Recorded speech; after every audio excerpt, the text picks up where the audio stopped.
porque nada hay encubierto que no haya de ser manifestado, ni oculto que no haya de saberse. Lucas 12:2. Mi nombre es Padre Elías Navarro, y durante 12 años serví en lugares donde el silencio no siempre nacía de la reverencia. Cuando la gente piensa en el Vaticano, imagina cúpulas doradas, corredores sagrados, bibliotecas antiguas, rostros solemnes y un orden tan perfecto que parecería imposible que algo oscuro pudiera sobrevivir entre esos muros. Yo también lo creí. Durante mucho tiempo pensé que estar cerca de aquellos archivos, de aquellos hombres y de aquellas decisiones era estar más cerca del corazón visible de la Iglesia. Pero hay una diferencia terrible entre custodiar la verdad y custodiar el miedo. Esta historia no la cuento para destruir la fe de nadie. La cuento porque aprendí demasiado tarde que la fe verdadera no se protege escondiendo lo podrido, sino sacándolo a la luz para que Cristo haga juicio, limpieza y misericordia. Lo que voy a narrar no empezó como una rebelión, empezó como un llamado santo, y terminó como la noche en que entendí que algunos hombres pueden hablar de obediencia mientras le tienen terror a la verdad. Hay 3 nombres que no puedo sacar de mi memoria. El primero es el mío, porque fui testigo y también fui cobarde. El segundo es Gabriel, mi hermano menor, periodista impulsivo, creyente a su manera, con una necesidad casi peligrosa de seguir toda huella hasta el final. El tercero es Cardenal Lorenzo Varela, el hombre que me abrió la puerta de ciertos archivos reservados y me enseñó que no todos los que llevan una cruz al pecho están dispuestos a cargarla de Cristo. Lo que comenzó con un expediente escondido terminó con una desaparición, una amenaza y una decisión que me arrancó la paz para siempre. Y si hoy hablo, es porque comprendí que el silencio también puede convertirse en pecado cuando protege estructuras en lugar de almas. La primera vez que crucé el patio de San Dámaso al amanecer, sentí que estaba entrando en el centro visible de siglos de historia sagrada. El aire de Roma todavía conservaba el frío de la noche, y sobre las piedras antiguas caía una luz tenue que hacía que todo pareciera suspendido fuera del tiempo. Yo caminaba con el alzacuello bien puesto, la espalda recta y el corazón ardiendo de gratitud. Tenía 34 años, una vocación que había defendido contra la oposición silenciosa de mi familia, y una asignación temporal que para cualquier sacerdote de mi edad habría sido considerada un honor extraordinario. Mi labor estaba vinculada a una oficina de consulta documental y correspondencia reservada. No era un puesto de poder. No tomaba decisiones importantes. No aparecía en fotografías, pero me permitía acceder a una parte del Vaticano que la mayoría jamás ve. La parte donde los nombres dejan de ser sermones y se convierten en papeles, sellos, notas al margen y carpetas que pasan de mano en mano sin que nadie pregunte demasiado. Al principio aquello me fascinó. Pensaba que servir cerca de los archivos era participar, aunque fuera modestamente, en la custodia de la memoria de la Iglesia. Qué poco entendía entonces de la clase de cosas que también pueden guardarse en nombre de la memoria. Los primeros meses fueron impecables. Todo tenía una disciplina hermosa. Las campanas, las horas litúrgicas, el roce de las sotanas en los corredores, el olor a incienso mezclado con cuero antiguo y madera encerada, los funcionarios que hablaban bajo, los archivistas que parecían conocer el peso exacto de cada documento y cada silencio. Yo me movía allí con el cuidado reverente de quien no quiere profanar nada. Y quizá por eso el cardenal Lorenzo Varela empezó a fijarse en mí. Era un hombre alto, elegante, de voz mansa y ojos profundamente oscuros, de esos que parecen escuchar más de lo que dicen. Tenía una cortesía impecable y una forma de inclinar apenas la cabeza que hacía sentir a cualquiera visto y medido al mismo tiempo. A menudo me hacía preguntas breves: ¿de dónde venía? ¿Cuánto tiempo llevaba ordenado? Si mi familia era creyente, si sabía guardar discreción. Yo interpreté su interés como una señal de confianza. Hoy sé que me estaba observando. Una noche me mandó llamar poco después de completas. El asistente que vino por mí no me dio explicaciones. Solo dijo que el cardenal deseaba hablar conmigo en privado. Lo seguí por 2 corredores que nunca había recorrido a esas horas. A medida que avanzábamos, el Vaticano cambiaba de rostro. Dejábamos atrás las galerías iluminadas y entrábamos en sectores más angostos, con lámparas escasas, puertas sin placas y un silencio tan profundo que el eco de los pasos sonaba casi ofensivo. Cuando llegué al despacho, Varela estaba de pie junto a una mesa larga de nogal. No me invitó a sentarme. Sobre la mesa había 4 carpetas cerradas con cinta granate y un pequeño crucifijo de plata. Lo primero que me llamó la atención fue que él tampoco sonreía como solía hacerlo. Tenía el rostro grave, pero no triste. Era la gravedad controlada de quien ya ha decidido el rumbo de una conversación. Padre Elías, dijo, hay documentos que se consultan y hay documentos que se soportan. Aquella frase me dejó inmóvil. No entendía a qué se refería, pero la forma en que la pronunció me hizo sentir un peso extraño en el estómago. Él lo notó, lo sé porque inclinó un poco la cabeza, como quien confirma que el otro ya ha entrado en el terreno que deseaba. La Iglesia continuó. No solo carga con la gloria de los santos, también carga con errores, operaciones delicadas, pecados ajenos y decisiones tomadas en tiempos donde la prudencia valía más que la transparencia. Me pidió que me acercara. Obedecí. Abrió la primera carpeta, pero no me dejó tocarla. Desde donde estaba vi páginas mecanografiadas, informes con sellos antiguos, nombres subrayados, referencias a traslados, notas al margen escritas a mano y varias hojas con fragmentos tachados. No alcancé a leerlo todo. Solo vi lo suficiente para entender que no se trataba de asuntos teológicos ni diplomáticos comunes. Había desapariciones mencionadas con lenguaje vago. Había denuncias reducidas a situaciones sensibles. Había nombres movidos de un lugar a otro como si la distancia pudiera purificar lo que había ocurrido. Y entonces lo vi. Un apellido, Navarro. Sentí que el cuerpo se me vaciaba por dentro. Di un paso al frente sin darme cuenta. Pensé que estaba leyendo mal. Volví a mirar. Allí estaba otra vez. Un nombre completo esta vez. Gabriel Navarro. Mi hermano. No recuerdo haber respirado en los siguientes segundos. La habitación se volvió más pequeña. El crucifijo sobre la mesa, la luz amarilla de la lámpara, el perfil del cardenal, todo parecía haberse endurecido de golpe. ¿Por qué está ese nombre aquí?, pregunté. Mi voz no sonó como la de un sacerdote, sonó como la de un hermano que acaba de comprender que algo ya lo estaba esperando desde antes de entrar en aquella sala. Varela cerró la carpeta con una calma insoportable. Antes de hacer preguntas precipitadas, dijo: debes entender que tu hermano ha estado acercándose a personas, archivos y testimonios que no sabe interpretar. Y la verdad, cuando cae en manos imprudentes, puede provocar más ruina que el silencio bien administrado.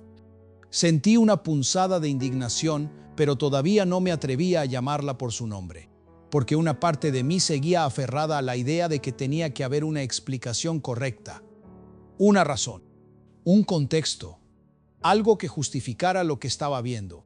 Gabriel es periodista, dije con la boca seca. Hace preguntas incómodas. Eso no lo convierte en una amenaza. El cardenal me sostuvo la mirada. Depende de a quién se acerque. Fue entonces cuando comprendí que aquello no era una conversación pastoral, no era una advertencia fraterna, era una línea trazada delante de mí. Y al otro lado de esa línea estaba mi hermano. Varela apoyó ambas manos sobre la mesa y bajó un poco la voz. Hay una investigación no autorizada en marcha. Viejos expedientes, desapariciones, nombres que vuelven. Tu hermano cree que está siguiendo una historia. No entiende que está entrando en un campo donde otros ya desaparecieron por saber menos. Esa última frase me heló la sangre. Quise reaccionar con firmeza, pero algo dentro de mí estaba dividido entre el miedo, la obediencia y una intuición cada vez más clara de que aquel despacho no guardaba solo papeles, guardaba años de silencio. ¿Qué quiere de mí?, pregunté. El cardenal no tardó en responder. Que lo llames, que lo detengas, que le expliques por su bien que no todo debe salir a la luz. Me quedé quieto. Luego vino la frase que partió mi vida en dos. Si amas a tu hermano, padre Elías, vas a aprender que hay verdades que se protegen mejor cerrando la boca. No sé cuánto tiempo permanecí de pie frente a la mesa después de escuchar aquella frase. El despacho del cardenal seguía igual, la lámpara arrojando una luz tibia sobre la madera oscura, el crucifijo de plata inmóvil junto a las carpetas, el aire con ese olor fino a incienso seco y papel antiguo. Pero para mí todo había cambiado. Hasta ese momento todavía quería creer que se trataba de una exageración, de una coincidencia incómoda, de uno de esos enredos administrativos que parecen más graves de lo que son. Pero cuando Varela me pidió que llamara a Gabriel y lo detuviera, comprendí que mi hermano no había aparecido por accidente en aquellos documentos. Ya estaba dentro de algo que otros querían cerrar. Me obligué a mirarlo sin bajar los ojos. No entiendo de qué clase de verdad me está hablando, dije. Si hay una desaparición, si hay expedientes ocultos, si hay personas en peligro, eso no se resuelve con silencio. El cardenal suspiró muy despacio, no con cansancio, sino con esa paciencia fría de quien cree estar educando a alguien demasiado ingenuo para ver el tamaño de la maquinaria. Todavía hablas como si el mundo se dividiera limpiamente entre lo justo y lo injusto, murmuró. Pero hay realidades donde sacar algo a la luz no salva a nadie. Solo desata escándalo, destruye reputaciones y deja a los culpables mejor escondidos que antes. Aquello me encendió por dentro, porque en sus palabras había una lógica seductora, una de esas mentiras que se visten de prudencia para parecer sabias. Durante años yo mismo había predicado sobre la necesidad del discernimiento, sobre hablar cuando Dios manda hablar y callar cuando Dios manda callar. Pero allí, en aquella habitación, sentí por primera vez una diferencia que hasta entonces no había querido mirar de frente. Una cosa es callar por caridad y otra muy distinta callar para que el poder siga respirando tranquilo. Mi hermano no es un enemigo de la iglesia, dije. Varela inclinó apenas la cabeza. Eso depende de si sabe detenerse. No soporté más aquella calma. Di un paso atrás como si necesitara aire. ¿Qué encontró Gabriel? El cardenal tardó unos segundos en responder. Luego abrió la segunda carpeta y deslizó una sola hoja hacia el borde de la mesa, sin soltarla del todo. Alcancé a ver una fotografía borrosa de una muchacha joven, una fecha de hacía años, un lugar cercano a Roma y una anotación manuscrita al margen, caso reactivado por fuente externa. Debajo había varios nombres tachados y uno sin tachar. El de Gabriel. Sentí un golpe seco en el pecho. ¿Quién es ella? Una desaparición antigua, respondió. Una historia enterrada demasiadas veces. Tu hermano ha decidido escarbar donde no debe. ¿Y por eso lo amenazan? El cardenal me sostuvo la mirada sin pestañear. Lo estamos protegiendo de su propia imprudencia. Aquella frase me produjo una vergüenza súbita, no por mí, sino por él. Porque la dijo con la naturalidad de quien lleva tanto tiempo confundiendo control con cuidado que ya no distingue la diferencia. Comprendí entonces que no iba a sacar verdad de esa conversación. Solo advertencias, solo insinuaciones, solo el peso calculado del miedo. Varela cerró la carpeta y su voz bajó aún más. Escúchame bien, Elías. Hay nombres que si vuelven a circular, arrastran consigo a personas que no participaron directamente, pero que caerán igual. Sacerdotes, religiosas, archiveros, familias enteras. No seas orgulloso. Llama a tu hermano. Dile que entregue lo que tenga y se aleje de ese asunto. Hazlo esta misma noche. No respondí. No porque aceptara, sino porque sentía que cualquier palabra mía iba a revelar demasiado. Mi indignación, mi miedo o mi decisión de no obedecerlo.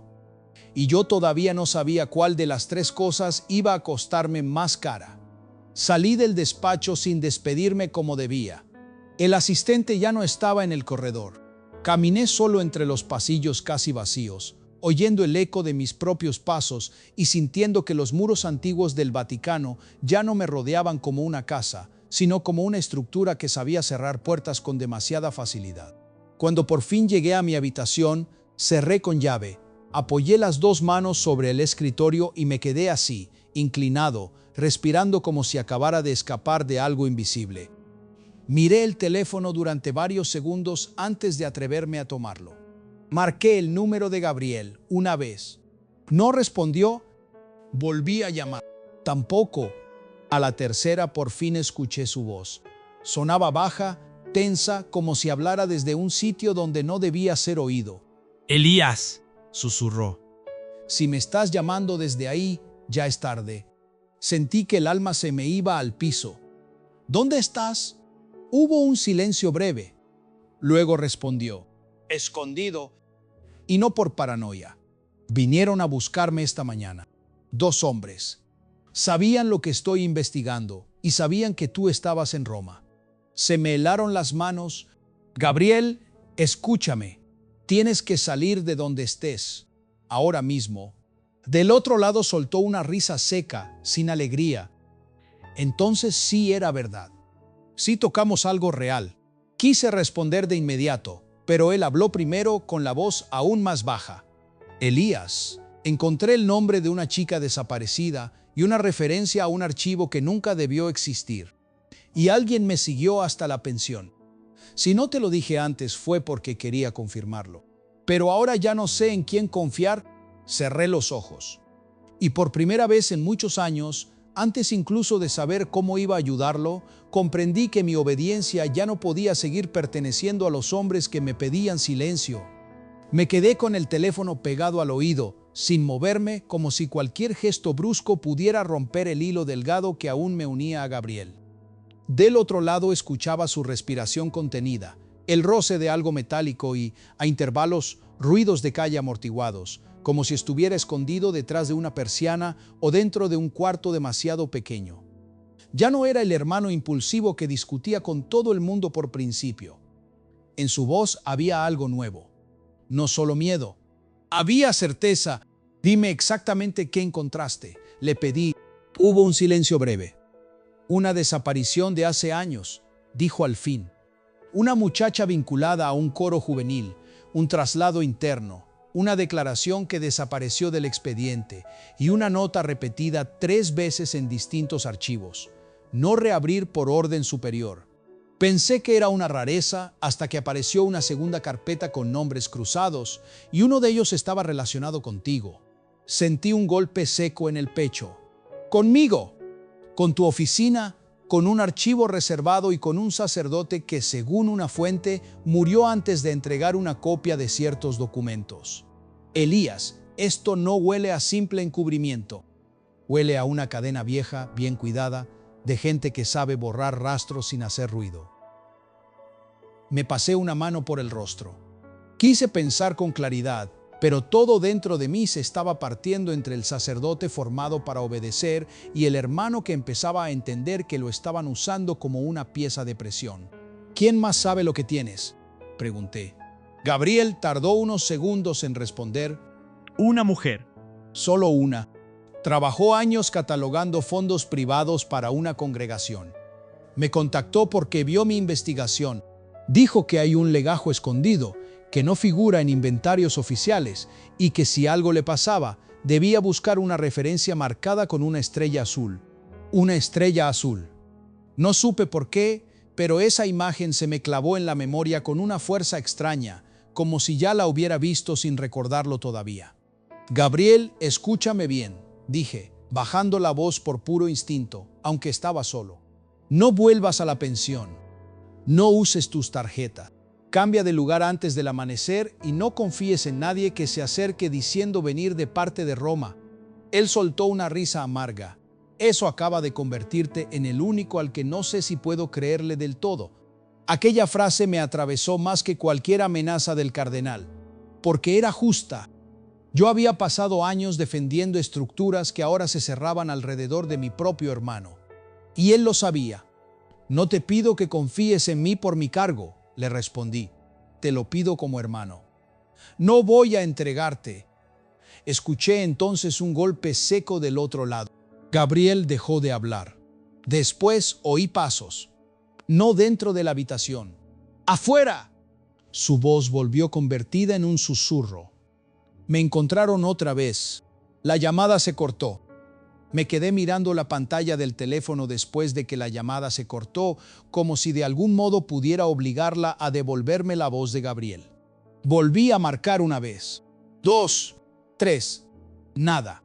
Cada segundo de silencio me hundía un poco más en una certeza espantosa. Ya no se trataba de sospechas, ni de un exceso de celo, ni de una investigación incómoda que pudiera apagarse con una conversación privada. Había hombres moviéndose, hombres que sabían dónde buscar, hombres que no improvisaban. Me puse de pie tan rápido que la silla cayó hacia atrás. Durante unos instantes no pensé como sacerdote, ni como archivista, ni como subordinado. Pensé como hermano. Y cuando uno piensa desde el amor herido, la obediencia empieza a desmoronarse por donde más duele. Me acerqué a la ventana. Desde allí solo veía un fragmento oscuro del patio interior y una lámpara encendida a lo lejos. Todo en el Vaticano parecía conservar su paz impecable, esa belleza fría de los lugares donde la piedra envejece mejor que la conciencia de algunos hombres. Pero yo ya no podía mirar aquellos muros sin sentir que algo bajo ellos respiraba. Tenía que hacer algo. No sabía aún qué, pero quedarme quieto era aceptar la lógica del cardenal, esperar, administrar el miedo, obedecer sin hacer ruido. Y yo ya había visto demasiado en su despacho como para seguir fingiendo que el silencio era prudencia. Salí de mi habitación y caminé directo hacia el corredor del archivo auxiliar donde semanas antes me habían enseñado a clasificar correspondencia reservada. A esa hora casi no había tránsito. Solo un guardia al fondo, un monseñor atravesando una galería y el eco de mis pasos sonando demasiado fuerte para mi gusto. Mientras avanzaba, una imagen no dejaba de repetirse en mi mente: la estrella azul. Gabriel la había mencionado como si fuera una clave dejada por alguien desesperado. Yo sabía que no la había oído por primera vez en aquella llamada. Estaba escondida en algún rincón de mi memoria, esperando ser reconocida. Bajé una escalera estrecha y llegué a una pequeña sala donde se guardaban cajas de consulta temporal, índices antiguos y fichas manuscritas que casi nadie revisaba ya. Encendí solo una lámpara de mesa. El aire olía a polvo, tela envejecida y humedad atrapada. Empecé a revisar cajones, ficheros, sobres marcados con abreviaturas que apenas entendía. Lo hacía con rapidez, pero no con desorden. Años de disciplina me habían enseñado a buscar sin dejar huellas obvias. Aún así, sentía que el corazón me golpeaba demasiado fuerte, como si mi cuerpo supiera antes que mi mente que estaba cruzando una línea peligrosa. Pasaron varios minutos hasta que encontré una referencia extraña en una libreta de préstamos internos. No era un nombre. Era un símbolo dibujado al margen de una anotación casi borrada, una pequeña estrella de 5 puntas trazada con tinta azul. Debajo, apenas legible, una frase: fondo complementario, sección no inventariada. Sentí un frío seco subir por mi espalda. Seguí la referencia hasta un armario angosto del fondo. Estaba cerrado con llave, pero no era una cerradura especial. Tardé poco en encontrar la llave correspondiente entre otras colgadas en una tabla lateral. Cuando abrí, no hallé lo que esperaba. No había grandes carpetas ni expedientes oficiales. Solo 3 cajas planas de cartón gris sin numeración visible. Tomé la primera, la coloqué sobre la mesa y levanté la tapa. Dentro había recortes, copias mecanografiadas, cartas sin membrete, 2 fotografías antiguas y una hoja con nombres cruzados por líneas rojas. No entendí todo al instante, pero sí reconocí una frase repetida al pie de varias páginas: caso consolidado por orden superior. En una de las fotos aparecía una muchacha joven, seria, con expresión casi asustada. Al reverso estaba escrito a mano un nombre que no había visto antes: Lucía Ferrante. Debajo de aquella foto encontré otra hoja, doblada en 4. Al abrirla, el aire se me fue del pecho. No estaba firmada, pero era claramente una nota dejada a escondidas. Hablaba de una declaración retirada, de un sacerdote muerto en circunstancias confusas y de un legajo desplazado fuera del circuito normal para evitar exposición. Y en el margen inferior, escrito con apuro, había una advertencia: si Gabriel Navarro ya llegó a esto, no lo dejen volver solo a la pensión. Tuve que apoyarme en la mesa. Apenas alcancé a releer aquella frase cuando escuché un ruido en el corredor. No pasos rápidos, no voces, solo el sonido preciso de una puerta que acababa de cerrarse muy despacio. Apagué la lámpara de inmediato. La oscuridad me tragó por completo, y en medio de ella entendí algo con una claridad terrible. Ya no era el único que sabía dónde buscar.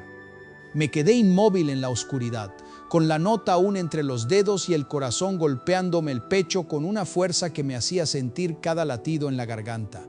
Afuera, en el corredor, ya no se escuchaba nada. Y sin embargo, ese silencio era peor que cualquier paso apresurado, porque tenía la calma de algo que no necesita correr para atraparte. Había alguien allí, alguien que sabía moverse dentro de aquellos muros con la misma naturalidad con la que yo había aprendido a rezar. No me atreví a encender la lámpara otra vez. Dejé la caja abierta sobre la mesa, guardé la nota dentro de mi sotana y avancé despacio hacia la puerta de la sala, tanteando con una mano el borde del escritorio y con la otra apretando el pequeño crucifijo que llevaba siempre en el bolsillo interior. No lo apreté como un amuleto, sino como quien necesita recordar físicamente a quién pertenece cuando el miedo empieza a hablar más alto que la fe. Al llegar a la puerta, pegué el oído a la madera. Nada. Giré la manija con lentitud y abrí apenas lo suficiente para mirar el corredor. Estaba vacío. La lámpara del fondo seguía encendida, proyectando sobre el piso un rectángulo pálido. No vi sombras, no vi movimiento, pero una intuición fría me dijo que aquello no significaba seguridad. Solo significaba que quien hubiera estado allí no necesitaba ser visto. Volví a la mesa y tomé lo más importante, la fotografía de Lucía Ferrante, la hoja con nombres cruzados por líneas rojas y la nota donde aparecía Gabriel. Mientras las doblaba, mis ojos se detuvieron en un detalle que no había notado antes. En la esquina inferior de la hoja principal había una sigla escrita a mano, DA. No sabía qué significaba, pero la forma en que estaba marcada parecía una dirección más que una clasificación. Entonces escuché otra vez un ruido, esta vez dentro de la sala. Me giré de golpe. Una figura había aparecido junto al marco interior apenas salida de la penumbra. Casi solté un grito, pero me contuve al reconocer el rostro. Era Sor Emilia, una religiosa mayor que trabajaba desde hacía años en tareas de conservación y limpieza documental.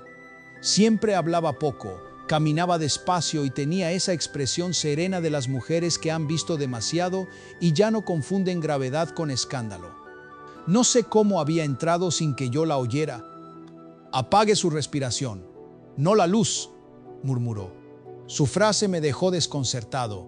«¿Qué hace aquí?», pregunté en voz baja. Ella cerró la puerta detrás de sí con una calma que me puso aún más tenso.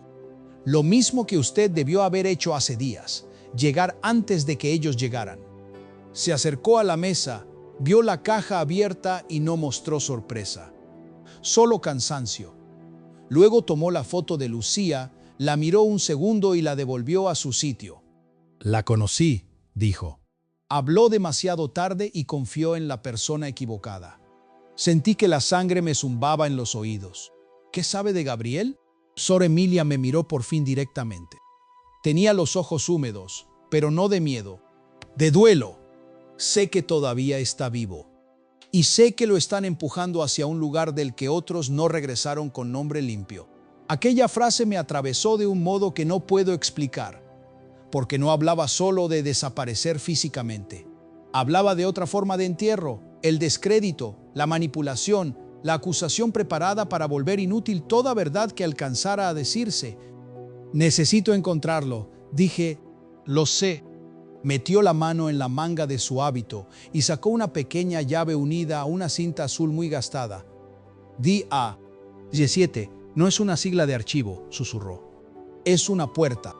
Depósito anexo, corredor 17.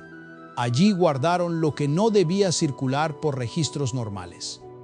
Si su hermano encontró la pista, entonces no estaba buscando teorías. Estaba siguiendo un rastro verdadero. Tomé la llave sin apartar los ojos de los suyos. «¿Por qué me ayuda?». Durante un instante guardó silencio, como si escoger las palabras le doliera, «Porque hace años también me pidieron callar por el bien de la iglesia, y porque a fuerza de obedecer, uno puede terminar sirviendo al miedo y no a Cristo». No tuve tiempo de decir nada más. Desde el fondo del corredor llegó el eco de voces bajas, acercándose.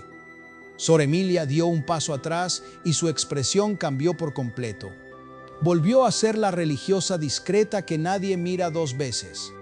«Guarde eso. No salga por la puerta principal. Y escúcheme bien, padre Elías, si esta noche encuentra a su hermano antes que ellos, no intente convencerlo de callar. Convénzalo de sobrevivir. Se volvió para salir, pero antes de abrir la puerta añadió, apenas en un susurro: y cuando vea al cardenal otra vez, no crea ni una sola palabra que diga en nombre de la prudencia. Luego desapareció en el corredor. Yo me quedé solo, con la llave azul en la mano, las voces cada vez más cerca y una certeza feroz encendiéndose dentro de mí. La verdad ya no estaba escondida solo en papeles. Estaba moviéndose. Y venía hacia mí.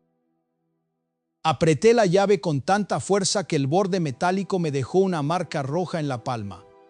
Las voces del corredor seguían acercándose, todavía amortiguadas, como si quienes venían no tuvieran prisa, porque ya contaban con que yo no tenía salida. Apagué por completo la lámpara, cerré la caja sin volver a ordenarla y me deslicé hacia la puerta lateral que comunicaba con una escalera de servicio. La conocí apenas de vista. Nunca la había usado. Aquella noche me pareció la única grieta posible en un muro que empezaba a cerrarse. Bajé 2 tramos casi a oscuras, rozando la pared con la mano libre. El aire olía a piedra fría, cera apagada y humedad antigua. Mientras descendía, repetía en silencio un solo versículo una y otra vez, no como un recurso literario de sacerdote nervioso, sino como quien se aferra a una cuerda en medio del agua: la verdad os hará libres. Me dolía admitirlo, pero hasta esa noche yo había predicado muchas veces esa frase sin imaginar cuánto puede costarle a un hombre permitir que se vuelva real en su propia vida. El corredor 17 estaba en una zona de depósitos poco usados, detrás de una serie de salas donde se guardaban mapas, inventarios de restauración y cajas de material litúrgico retirado. Allí el Vaticano dejaba de parecer un santuario visible y se convertía en otra cosa, un organismo viejo, lleno de cavidades, puertas secundarias y memorias que nadie visita salvo cuando algo debe desaparecer sin dejar ruido. Encontré el letrero pequeño casi borrado en un muro lateral, DA, y debajo el número 17 escrito a mano con tinta desvaída. La cerradura era distinta a las demás. No antigua, sino reforzada. Metí la llave azul y tardó en girar. Durante esos segundos pensé en Gabriel escondido en algún cuarto de pensión, oyendo pasos al otro lado de la puerta. Pensé en la muchacha de la fotografía. Pensé en Sor Emilia y en la forma en que había pronunciado la palabra obedecer, como si le hubiera costado años enteros, poder volver a usarla sin vergüenza. Cuando por fin la cerradura cedió, un golpe de aire encerrado salió a mi encuentro. Dentro no había grandes estanterías, como había imaginado, sino un cuarto estrecho con archivadores metálicos, 2 mesas bajas y una luz de emergencia que apenas teñía de amarillo el polvo suspendido. Parecía un lugar preparado no para consultar documentos, sino para ocultarlos hasta que el tiempo hiciera su trabajo. Cerré detrás de mí y avancé hacia el primer archivador. Los cajones no tenían etiquetas visibles, solo números pequeños en relieve. Abrí uno al azar: expedientes incompletos, fotografías sueltas, cartas sin membrete, notas con nombres tachados. En el tercer cajón encontré algo distinto: un sobre de papel grueso con una inscripción manuscrita: Ferrante Consolidación Provisional. Sentí que el cuerpo se me tensaba por completo. Lo abrí con cuidado. Dentro había copias de declaraciones, un recorte de periódico nunca publicado, 2 fotografías más de Lucía Ferrante y una hoja firmada por un monseñor cuyo nombre no reconocí. Allí se afirmaba que la joven había salido voluntariamente de su entorno y que toda insistencia futura sobre el caso debía considerarse distorsión periodística de interés hostil. Pero lo más inquietante estaba al final, una nota al margen añadida después, con tinta diferente. Existe testigo menor. Reubicación acordada. No circular fuera de canal. Tuve que leerlo 2 veces. Un testigo menor no era solo una desaparición vieja. Había alguien más, alguien vivo en aquel momento, suficientemente importante como para ser reubicado. El mismo lenguaje frío. La misma forma de vestir el espanto con palabras técnicas. Noté entonces una segunda referencia, escrita casi como una clave: Anexo San Jerónimo, ingreso nocturno, BN, autorizado. N. Las iniciales me golpearon como una bofetada. Varela Navarro. No. Varela sí. Navarro no. Mi mente había querido completar el nombre desde el miedo. Volví a mirar con más calma. Era L. Lorenzo Varela. Sentí náusea. Ya no se trataba de intuiciones, ni de un superior demasiado celoso del orden. Su mano estaba allí. Su nombre había tocado directamente aquella historia desde mucho antes de que yo entrara a su despacho. Guardé lo más importante dentro de mi sotana, pero antes de cerrar el sobre vi una última hoja, doblada en 3. Era una nota mucho más reciente, mecanografiada, sin firma. Solo una línea. Navarro no debe reunirse con la fuente femenina. Prioridad, interceptación previa. El aire del cuarto se volvió más pesado. Fuente femenina. No podía ser otra que la mujer que había contactado a Gabriel. La misma que le habló de la estrella azul. La misma que quizá ya estaba marcada sin saberlo. Fue entonces cuando oí un sonido al otro lado de la puerta. No voces esta vez. 3 golpes suaves. Demasiado suaves.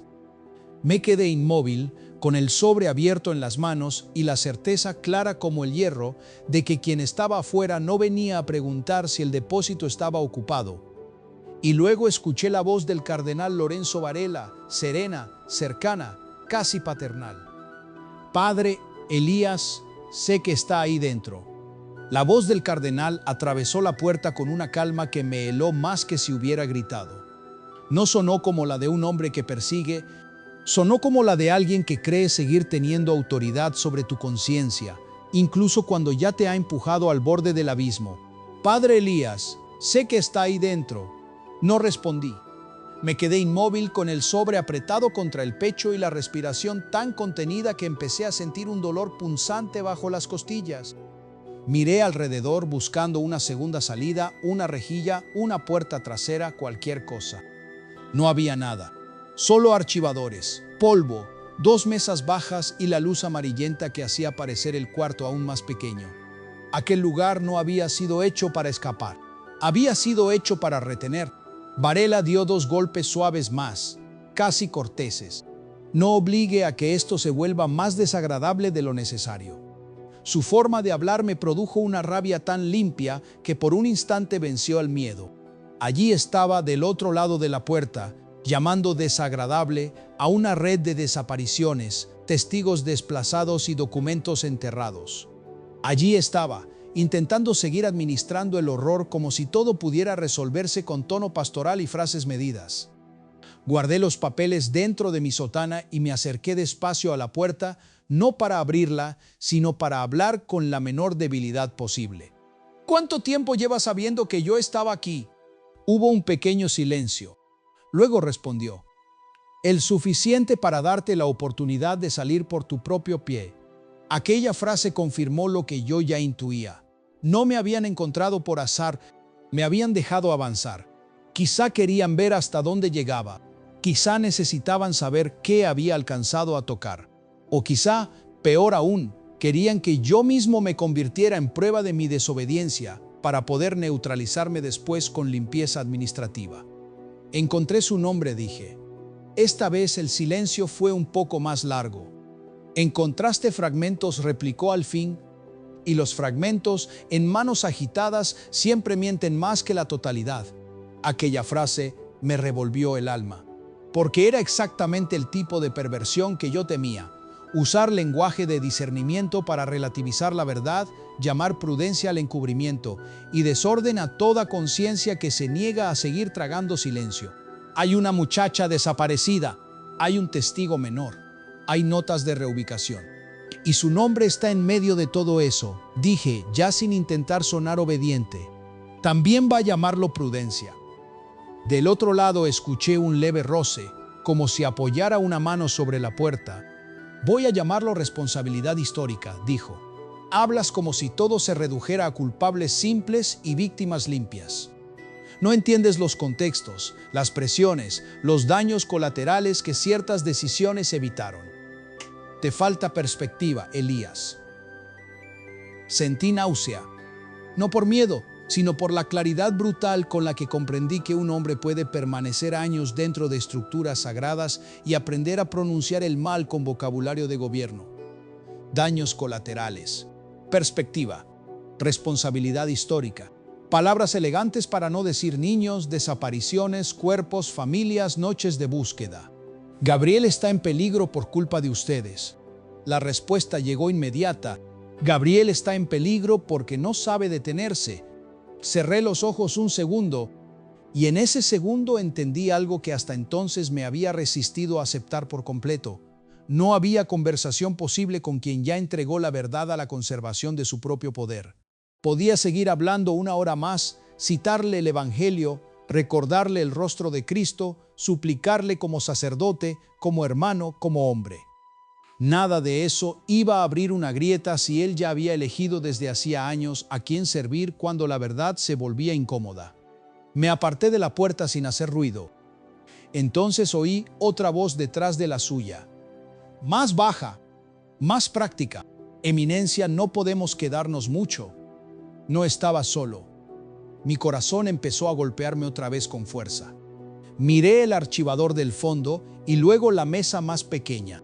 Fue entonces cuando noté algo que antes, en la prisa, había pasado por alto. Detrás de una pila de cajas vacías había una rejilla metálica baja, casi al ras del suelo. No era una salida grande, apenas un conducto de ventilación antiguo, quizá lo bastante ancho para arrastrarme si lograba quitar la tapa. Volví a escuchar la voz de Varela. Te estoy ofreciendo misericordia, Elías. Si abres ahora, todavía puedo protegerte de lo que viene después. Aquello me atravesó como un cuchillo, porque de joven yo habría querido creerle. Habría confundido ese tono con compasión. Habría pensado que un superior hablaba por mi bien. Pero allí, rodeado de archivos enterrados, con el nombre de mi hermano marcado y una muchacha desaparecida pesando en el aire, por fin vi la verdad desnuda. Algunos hombres no ofrecen misericordia. Ofrecen control con voz suave. Me arrodillé junto a la rejilla y empecé a forzar los tornillos con la punta de una regla metálica que encontré sobre la mesa. Mis manos temblaban tanto que 2 veces estuve a punto de perderla. Del otro lado oí cómo probaban la manija con más firmeza. No hagas esto más difícil, dijo el cardenal.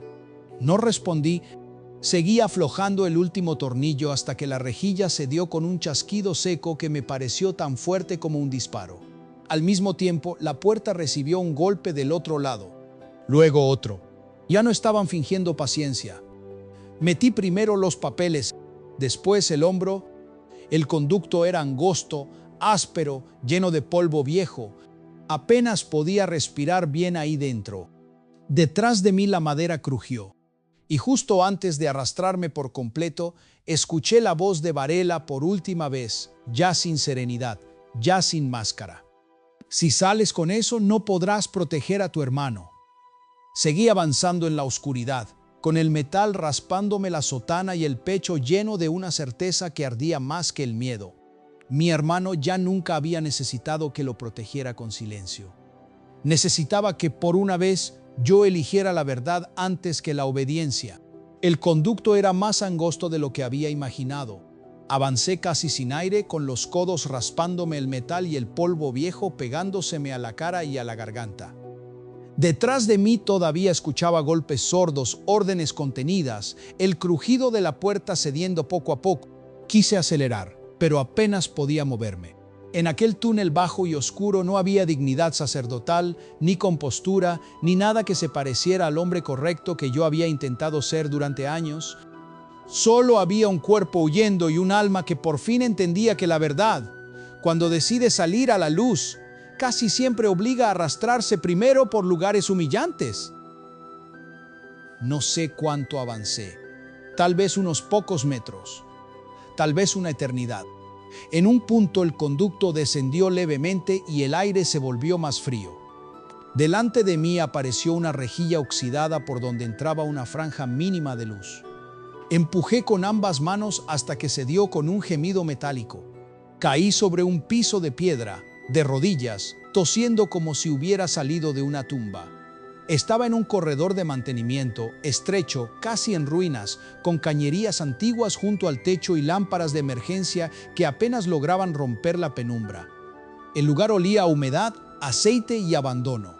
Pero había algo más: silencio. Un silencio limpio, distinto al de los despachos nobles, donde todo calla por disciplina. Aquí callaban las cosas olvidadas. Me puse de pie con dificultad y revisé de inmediato los papeles escondidos dentro de la sotana. Seguían allí: el sobre de Lucía Ferrante, la hoja sobre el testigo menor, la referencia a San Jerónimo, el nombre de Varela. Todo. Sentí un impulso casi absurdo de dar gracias en voz alta. No porque estuviera a salvo, sabía que no lo estaba, sino porque por primera vez en toda aquella noche tenía en mis manos algo que no era una sospecha, ni una intuición, ni un temor difuso. Tenía pruebas.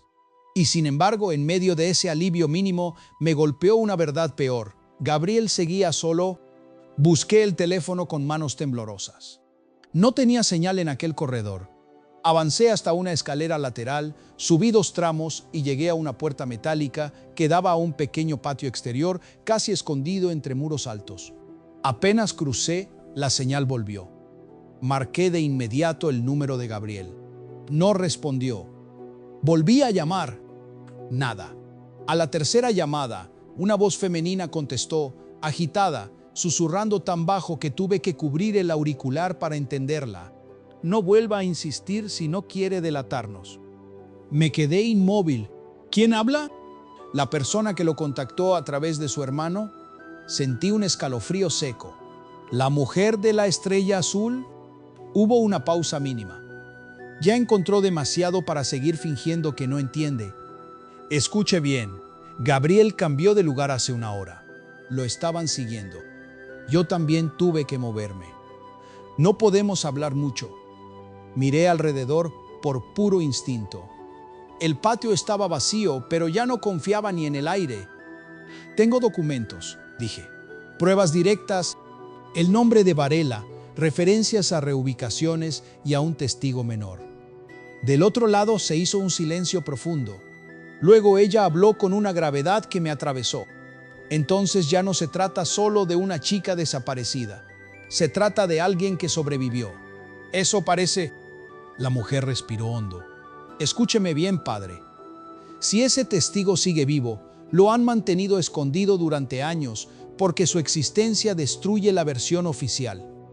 Y si usted tiene esa hoja, ya no van a buscar solo a Gabriel. Van a buscarlo a usted con el mismo empeño. Lo sabía. Pero oírlo en voz ajena lo volvió más real. Dígame dónde está mi hermano. Todavía no. La dureza de su respuesta me golpeó, pero no me sorprendió. En aquel punto nadie tenía derecho a la confianza completa. Necesito verlo, insistí. Ya no estoy de su lado. Ya no estoy dentro de eso. La mujer tardó unos segundos en responder. Cuando lo hizo, su voz ya no sonó desconfiada, sino triste. Eso tendrá que demostrárselo a Gabriel, no a mí. Entonces añadió algo que me dejó helado. Hay otro problema. Antes de movernos, él recibió un sobre bajo la puerta. Solo contenía una fotografía antigua y una frase escrita detrás. San Jerónimo recuerda a los que volvieron tarde. Se me secó la boca. San Jerónimo. La misma referencia que había encontrado en el depósito oculto. No dejen ese lugar, dije de inmediato. Escóndanlo todo y no salgan hasta que yo llegue. ¿Y cómo sé que no nos está llevando directo a ellos? Miré los papeles mojados de sudor entre mis manos, el muro desconchado frente a mí, el cielo estrecho que apenas se veía sobre el patio. Porque esta noche tuve que arrastrarme por un conducto para salir de donde ellos querían encerrarme, respondí. Y porque si todavía me queda algo digno delante de Dios, está en no dejar a mi hermano solo otra vez. No respondió enseguida. Al final, solo dijo una dirección breve, un barrio al otro lado de la ciudad y una advertencia. Venga solo. Y si ve una cruz marcada con pintura negra en la puerta, no entre. La llamada se cortó.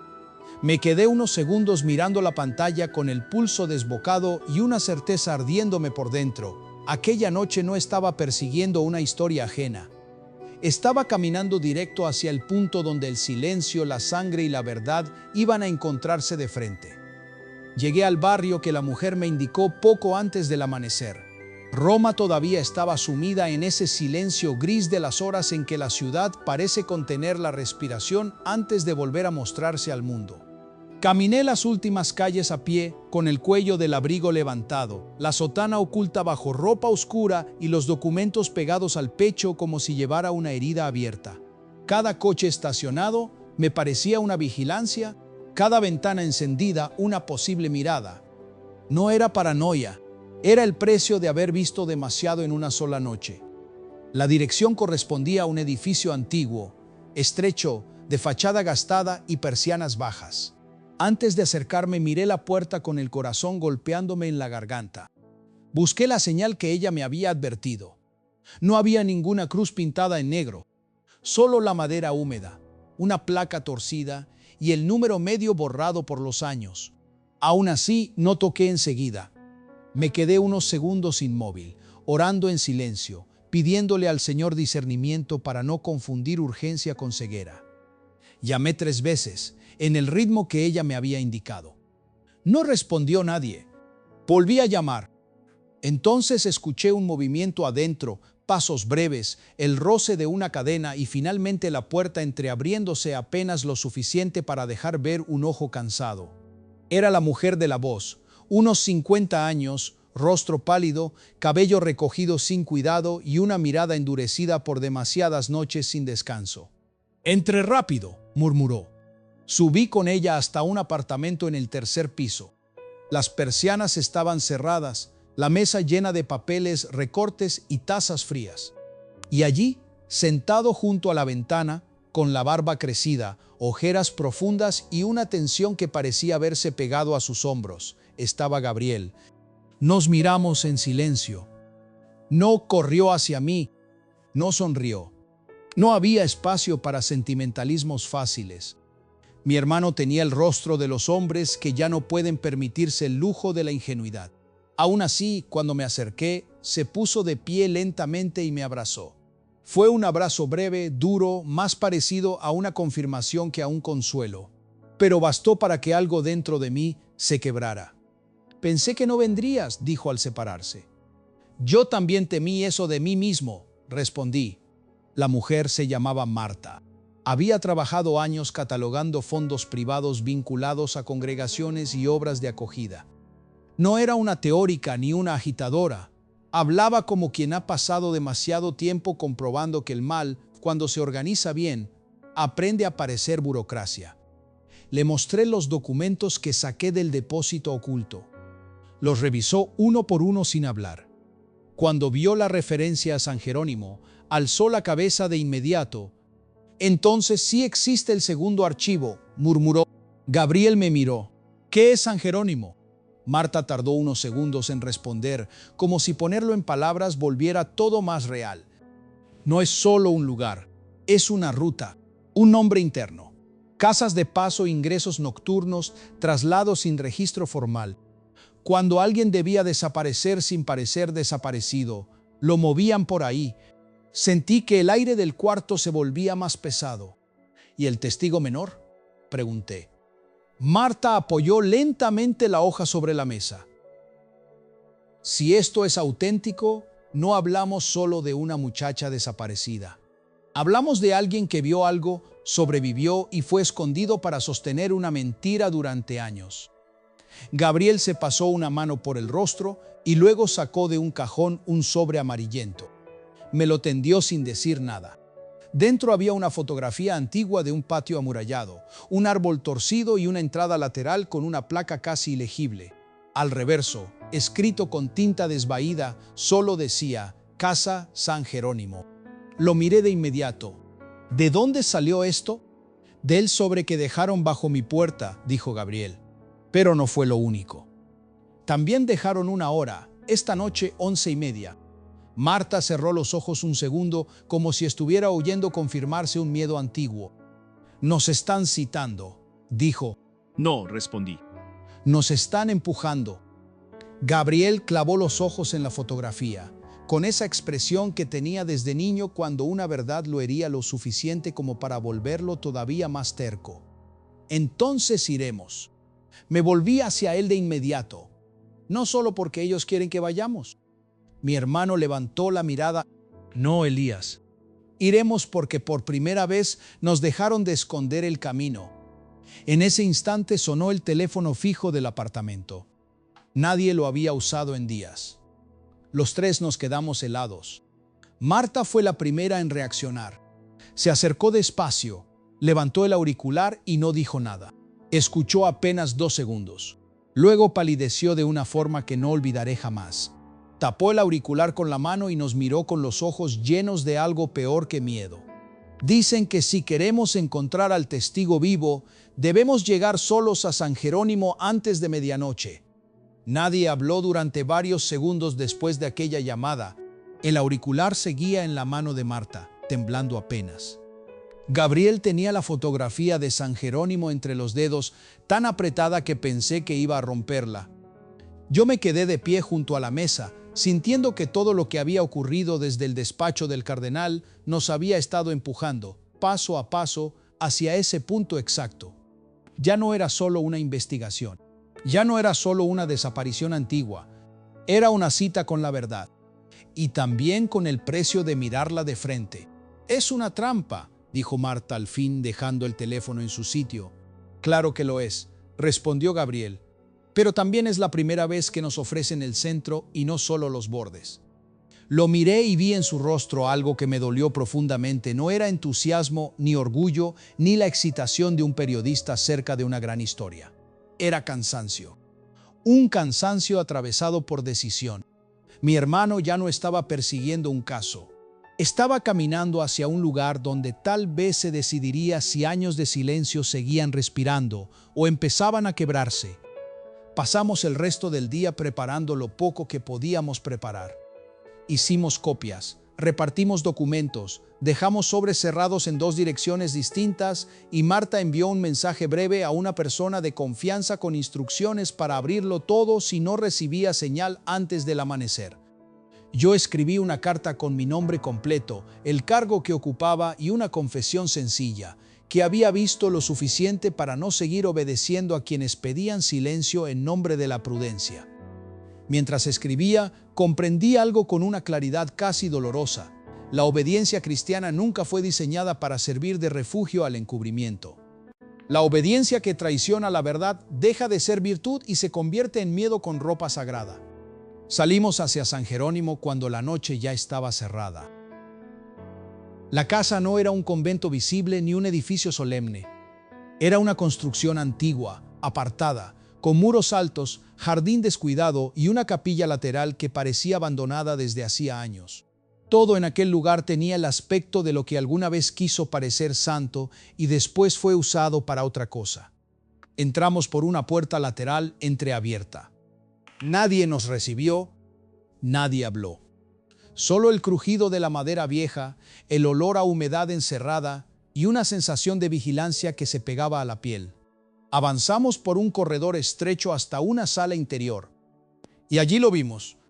No era un niño ya, sino un hombre joven, delgado, pálido, con una cicatriz fina junto a la sien y la mirada de alguien que ha vivido demasiados años entre sombras ajenas. Estaba sentado junto a una mesa metálica, acompañado por un sacerdote anciano que no alzó la voz ni mostró sorpresa al vernos. El joven nos miró como si hubiera esperado esa escena durante media vida. «Llegaron tarde», dijo. No lo dijo con reproche. Lo dijo como quien nombra una verdad ya asumida. Gabriel dio un paso al frente, pero yo le toqué el brazo. Algo en aquel lugar me exigía más discernimiento que impulso. El joven sostuvo nuestros ojos y luego habló despacio, como si cada palabra tuviera que salir atravesando años de encierro. Nos contó lo suficiente. Nos contó de la muchacha desaparecida, de la noche en que vio lo que no debía ver, de cómo lo movieron con otro nombre, de casa en casa, de manos religiosas a manos administrativas, siempre con la promesa de protegerlo, siempre con la amenaza envuelta en tono pastoral. Nos contó que durante años quisieron convencerlo de que su memoria estaba rota, de que había entendido mal, de que el escándalo destruiría más almas que el silencio. Y mientras hablaba, sentí dentro de mí una mezcla insoportable de vergüenza y claridad. Aquel hombre no había sido solo escondido, había sido administrado como un problema. Entonces apareció el cardenal Varela. No entró con prisa, no alzó la voz. Cruzó el umbral con esa serenidad impecable que tanto me había confundido al principio, pero esa noche ya no vi autoridad en su figura. Vi agotamiento. Vi la rigidez de un hombre que llevaba demasiados años sosteniendo una arquitectura de sombras y ya no sabía distinguir entre proteger a la iglesia y protegerse a sí mismo dentro de ella. «Todavía pueden salir de aquí en paz», dijo.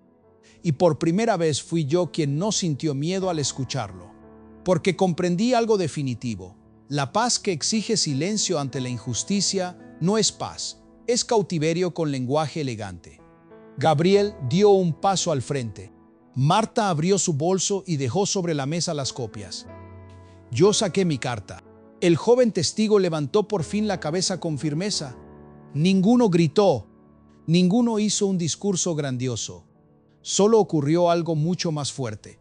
Por primera vez en aquella historia, todos los que habían sido empujados a callar decidieron permanecer de pie. No contaré aquí cada detalle de lo que siguió. Solo diré esto: aquella noche no terminó con una victoria limpia. Las victorias reales rara vez lo hacen. Terminó con nombres entregados, puertas abiertas a la fuerza, documentos saliendo hacia manos externas y la caída irreversible de un silencio que llevaba años pareciendo intocable. Algunos pagaron un precio más alto que otros. Algunos desaparecieron del poder, otros quedaron expuestos. Y yo dejé de pertenecer al lugar donde había servido tanto tiempo. Pero no perdí la fe. La recuperé. La recuperé de las manos de los hombres que habían querido convencerme de que Cristo necesitaba tinieblas administradas para sostener su nombre. La recuperé cuando entendí que la Iglesia de Dios no se salva ocultando la herida, sino llevándola a la luz, aunque la limpieza duela, aunque la verdad escandalice, aunque los muros tiemblen. Y si hoy cuento esto, es porque aprendí algo que jamás volveré a olvidar. No todo lo que se dice en voz baja viene del Espíritu Santo. A veces el infierno también susurra, sobre todo cuando quiere llamarle prudencia a lo que en realidad es cobardía. Si estás escuchando esta historia y hay algo en tu vida que has estado justificando con frases piadosas, un silencio, una complicidad, una verdad que no quieres mirar, no sigas negociando con eso. La luz de Cristo no humilla para destruir, revela para sanar. Pero la sanidad empieza cuando uno deja de proteger lo que Dios quiere sacar a la luz. Y si esta historia habló a tu corazón, escribe en los comentarios: la verdad de Cristo no se entierra. Compártela con alguien que necesite despertar. Y sobre todo, no admires tanto las estructuras como para olvidar que Cristo siempre estará por encima de ellas. Porque al final entendí esto: no traiciona a la iglesia el que expone la oscuridad. La traiciona el que la conoce y aún así decide seguir llamándola paz.